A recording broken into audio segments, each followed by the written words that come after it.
Welcome to தென்றல் ஹோம்கேர் products and seeds வெர்ஷன்ல இன்னைக்கு நம்ம பார்க்க போறது சீரகம். சீர்கூட்டலகம் சீரகம். இதுக்கான அர்த்தம் அகத்தை சீரா வச்சுக்க கூடியதுன்னு பொருள். முதலாவதா அகம்னு சொல்லப்படுற உடல் உறுப்புகளை சீர் செய்யறதுனாலையும், ரெண்டாவதா அகங்கிற உள்ளத்தை அதாவது எண்ணங்களை சீர் செய்யறதுனாலையும் தான் இதுக்கு சீரகங்கிற பேரே வந்துச்சு. சித்த மருத்துவத்துல நோய்களுக்கு காரணமா சொல்றதே வாத பித்தம் கபங்கிற இந்த முக்குற்றங்களை தான். இதுல வாதமானது நம்மளோட உடம்ப ராஜா மாதிரி ஆட்சி செய்யணுமா, பித்த மந்திரியாவும் கபம் போர்த்தளபதியாவும் செயல்படணுமா. இந்த மூணுல ஏற்படுற ஏற்றத்தாழ்வுகள் தான் நோய்களுக்கான காரணமே. பித்தம் எனும் மந்திரியை பின்னப்படுத்தியவன் அப்படிங்கிறது சித்த மருத்துவ இலக்கியமான தேரன் வெண்பா. அதிகரிச்ச பித்தம் காமாலையை உண்டு பண்ணும். அதை தாண்டி குடல்ல புண்ணு, தோல்ல அலர்ச்சி, கண்ணுல எரிச்சல், மூட்டுல வீக்கம், இந்த மாதிரியான இன்னும் பல நோய்களையும் உண்டு பண்ணுமா. அதனாலதான் பண்டைய காலம் தொட்டு அறிவியல் வானளவு வளர்ந்த இந்த நவீன காலம் வர பித்தம், பித்தவாந்தி, தலை சுற்றல் மாதிரியான அத்தனை பிரச்சனைகளுக்கும் இந்த சீரகம் அருமருந்தா கருதப்படுது. இதுக்கு ஜிலகரா, ஜீரகம், குமின் சீட்ஸ், போஜன குடோரின்னு ஏகப்பட்ட பெயர்கள் இருக்கு. போஜனம்னா உணவு, குடோரினா மருந்துன்னு அர்த்தம்.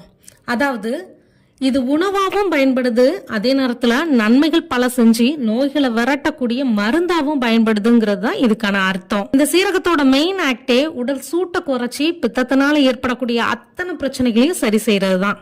இரண்டாவதா ஜீரணத்தை இம்ப்ரூவ் பண்ணும். உணவு ஜீரணம் ஆகாம எது கழிச்சிட்டு வர்றப்ப சாதாரண தண்ணிக்கு பதிலா இளஞ்சூடான சீரக தண்ணி குடிக்கிறப்ப அந்த எதுக்களிப்பு சரியாகும். சாப்பிட்ட கொஞ்ச நேரத்திலேயே வயிறு உப்புற மாதிரி ஃபீல் பண்றவங்க இந்த சீரகத்தையும் ஏலக்காயும் சம அளவுல எடுத்து நல்லா இளம் வெறுப்பா வறுத்து பொடிச்சு உணவுக்கு பின்னாடி 1/2 ஸ்பூன் வெண்ணி கலந்து எடுத்துக்கிறது நல்லது. 8 திப்பில் ஈரைந்து சீரகம் கட்டுத்தேனில் கலந்துன்னு விக்கலும் விட்டு போகுங்கிறது சித்த மருத்துவம்.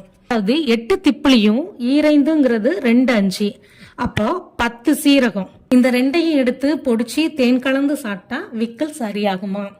சீரகம் இல்லாத உணவு சிறக்காது அப்படிங்கிறது நம்மளோட பழமொழி. அதாவது சீரகம் இல்லாத உணவு ஆரோக்கியமாகாது அப்படிங்கிறது தான் அதுக்கான முழுமையான அர்த்தம். மூணாவதா இதுல கால்சியம் ப்ராப்பர்ட்டி அதிகமா இருக்கிறதால எலும்பு சம்பந்தப்பட்ட அத்தனை பிரச்சனைகளையும் சரி செய்யும். வயசாக வயசாக ஹார்மோன்கள் ப்ராப்பரா சுரக்காததுனால ஆட்டோமேட்டிக்கா எலும்புகள் வீக் ஆகி எலும்பு அடர்த்தி குறைவு மாதிரியான நோய்கள் வர்றதுக்கான வாய்ப்புகளை இது குறைக்கும். நல்ல பசியை தூண்டவும், அந்த பசினால நம்ம சாப்பிட்ட சாப்பாடை முறைய ஜீரணம் பண்ணவும், ஜீரணத்துக்கு அப்புறம் மிச்சம் இருக்கிற கழிவுகளை மலச்சிக்கல் வராம முழுமையா வெளியேற்றுறதுலையும் இந்த சீரகத்தோட பங்கு முக்கியமானது. எல்டிஎல்ங்கிற கெட்ட கொழுப்பை குறைச்சி HDLங்கிற நல்ல கொழுப்பை அதிகரிக்கு. மேலும் ரத்த ஓட்டத்தை சீராக்கி இதய அடைப்பு வராம பிரிவென்ட் பண்ணி இதயத்தோட ஆரோக்கியத்தை மேம்படுத்துது. அடிக்கடி மலம் கழிக்கணுங்கிற உணர்வு இருக்கிறவங்களுக்கு இது சிறந்த தீர்வாவே இருக்கு.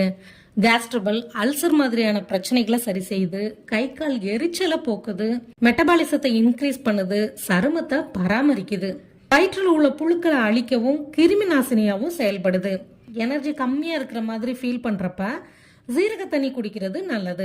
2 சீரகத்தை வாயில போட்டு 1 கிளாஸ் தண்ணியை குடிச்சா தலை சுற்றல், மயக்கம் மாதிரியான பிரச்சனை எல்லாம் சரியாகும். இதே மாதிரி வேற ஒரு நல்ல பதிவுல நாளைக்கு நான் உங்களை சந்திக்கிறேன். அது வரைக்கும் உங்களிடமிருந்து விடைபெறுவது தென்றல் ஹோம்கேர் ப்ராடக்ட்ஸ் தூத்துக்குடியிலிருந்து உங்கள் கோமதி நாகராஜன். நன்றி, வணக்கம்.